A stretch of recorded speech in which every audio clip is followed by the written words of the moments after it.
основная задача стоит такая: соединить дорожной сетью населенные пункты, привести их в порядок, построить объездные дороги. Это объезд Архонки, объезд Мичурина сейчас проектируется, объезд Дигары проектируется новый объезд Нового Уруха строится сейчас уже, объезд Малгобека в Моздокском районе проектируется.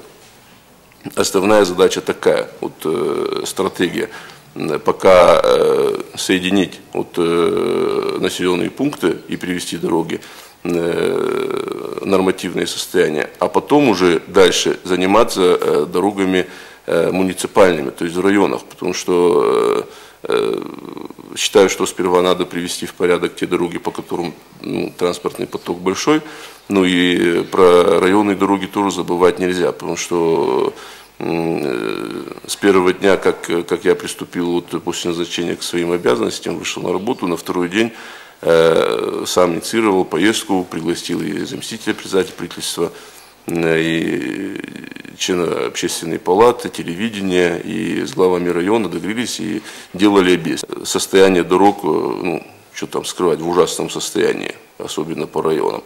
И наши предложения такие. На первые 2-3 года мы работаем именно на восстановление той дорожной сети, которая вот сейчас разрушается, которая соединяет населенные пункты, а потом уже больше сакцентировать внимание, ну, естественно, районам тоже субсидии выделяем, но это в процентном соотношении где-то сейчас пока 80/20, например, там, да.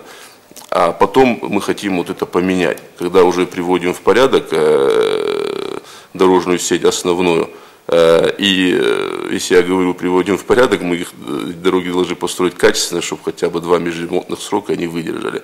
И чтобы каждый год одни и те же дороги не ремонтировали. И опять-таки говорю, дорожный фонд увеличивается, дает возможность это все делать.